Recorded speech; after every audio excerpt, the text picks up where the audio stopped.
Well, thank you. I think that was all for you guys, as it should be. Anybody wearing a badge? Well, hello, good afternoon. It's so nice to be with you. Thank you, Sheriff Mina, for being here today, and Chief Salazar, and all of you who are joining us for today's announcement. It's a privilege to have all of you who've taken time to be with us this afternoon to join us. I think it's a very big thing to sign up to wear a badge and run to danger and protect other people and put your safety behind others. And it's always an honor for me to share a stage with you guys, so thank you very much. The job of a first responder is not easy. I think all of us know that. In fact, across the nation, we're seeing a rise in attacks on law enforcement, both physical and verbal. And it's first responders as a whole, so not just law enforcement, firefighters, paramedics. We're seeing this time and time again, and you've seen it play out on your TV screens. And at this time, I can't think of a better time to announce my support and my urging of my colleagues, along with those who are standing behind me, to pass legislation federally to protect our law enforcement officers against these attacks. They routinely put their lives on the line to protect us. And so often that goes horribly, tragically wrong. And we are trying to come up with the words in that moment in time when we suffered a loss or we've seen an attack to thank them and their families for serving in this way, for being the reason we can live as a free people under a rule of law, because we have men and women that are willing to enforce the people's laws. Without that, this great experiment of ours of free people governing ourselves does not work. And so I am always looking for the right words to say thank you. And I think as Floridians, we have done a good job of not just using words to show appreciation and thanks and support. We have taken specific actions to show that we back the blue. In fact, it's not just about passing new laws to make criminal penalties harsher and show that we will enforce the law, which we will. I like to say that Florida is a law and order state, and we are the #1 state for enforcing the laws. But we also have to support them by making sure that we're giving them the tools and resources to do their jobs and making sure that we have filled ranks of good men and women of integrity. So we have to be able to recruit men and women.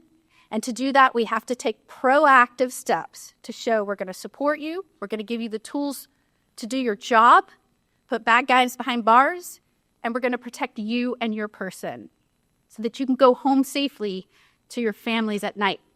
And to do that, we don't wait to say thank you and act in time of tragedy. We are proactive. And so today I'm here to say, as the newest United States Senator, and certainly honored to be Florida's newest senator, one of my first acts was not only pushing for legislation to make sure law enforcement could live in the communities that they serve, but now I am proud to say I am working to pass federal legislation to go after those that would attack our first responders. And that's supporting the Graham Hoffman Act. As the folks up here can attest, and I just met specifically with a brave hero, they will often find themselves rushing into danger. And many times as they are rushing in, they have folks criticizing them, setting up ways to attack them, encouraging other agitators to attack them. And so we have to be able to fill the gaps in federal law to make sure we're making it a federal crime when someone sets out to hurt our law enforcement and other first responders. You probably saw it play out that we lost and had 2 firefighters attacked in Idaho, and we continue to see our medical professionals as they're going in to assist get attacked. So we're supporting legislation to hold people responsible who attack our law enforcement officers.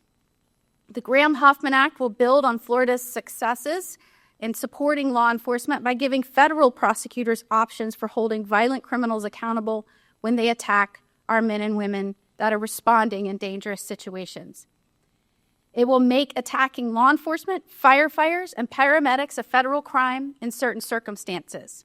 And the act will allow the U.S. to use the full force of federal law to prosecute those who assault first responders. And it will act as a deterrent to anyone considering violence against these heroes. I could stay up here all day long and talk about why a law like this is needed. Certainly in Florida, it will never be questioned whether or not we back our men and women of law enforcement. In fact, as Florida's AG, I launched Be a Florida Hero, in which we were able to attract men and women in law enforcement from other states that want to come here and serve in the Sunshine State because they know we will support and protect them. In fact, among the 8,000 bonuses we've given to new law enforcement recruits, 2,000 of those came from out of state. I am so proud of those who answered our call. And I want them to know that not only in Florida, but in the Capitol, we have your back. Thank you for your service. We will always fight to protect our brave first responders. And I believe that Sheriff Mina would like to share a video with us at this time. If you follow us on social media, you've probably seen the incredible work our deputies do every day, rescuing people, stopping violent criminals, protecting our neighborhoods, and engaging with our residents and visitors. But what you don't always see is just how dangerous this job can be. In just the past month, we've had multiple deputies violently attacked in the line of duty. On the same day in June, one deputy was punched in the head nearly 20 times, and another deputy was attacked by a man with a knife and nearly had his throat slashed. A month earlier, a woman charged at a deputy and tried to stab him. These are not rare moments. These are the risks our deputies face every shift, every call. We want our community to understand the reality of what our men and women in uniform endure to keep people safe. I'm so proud of our deputies and grateful for their courage, and I hope you are too. Well, thank you, Senator Moody, and I think I speak for all of our law enforcement and first responders up here when I say that we appreciate your strong support of our first responders. That support has always been there for us, and it's just further evidence by the sponsorship in the Graham Hoffman Act. And so I am a strong supporter of any legislation that will enhance penalties for people who attack law enforcement, firefighters, or paramedics. You know, these are the people that are in this community risking their lives every single day, trying to help people, trying to save people. And any legislation that would enhance penalties, we're in favor of doing. So I also want to say and make this very clear, it's not okay to attack law enforcement. It is not okay to attack a firefighter, and it is not okay to attack any emergency medical professional. So anything that we can do to enhance those penalties, we are all supportive. And you saw that video. That's just a sneak peek that we showed the public not too long ago. Those instances of deputies being attacked, officers being attacked, that happens in our community every single day. It happens throughout our nation every single day. And also, it happens to our firefighters and paramedics. So those people who attack law enforcement, who attack any first responder, they need to be held accountable, and there needs to be enhanced penalties. So we can't thank Senator Moody enough for her unwavering support of our first responders, and we're so very proud to stand with her here and support the Graham Hoffman Act, and hope that it further protects our law enforcement. And that's because of Senator Moody and others who are sponsoring this bill. So with that, I will invite Chief Salazar from the Orlando Fire Department to speak. Thank you. I'd like to begin by expressing my heartfelt gratitude to Senator Ashley Moody and the bill's co-sponsors for championing the Graham Hoffman Act, a testament to her unwavering commitment and well-being for the safety of our first responders nationwide. I also want to extend my sincere appreciation to Orange County Sheriff John Mina for his tireless efforts in ensuring the safety of Orange County residents and for hosting this pivotal event. So every day, our first responders selflessly respond to emergencies, navigating unpredictable situations that can rapidly escalate into chaos, as tragically witnessed in Kansas City, where firefighter paramedic Hoffman was attacked. in Idaho where wildland firefighters doing their job were ambushed, in New York City where paramedic Allison Rousseau was attacked and killed.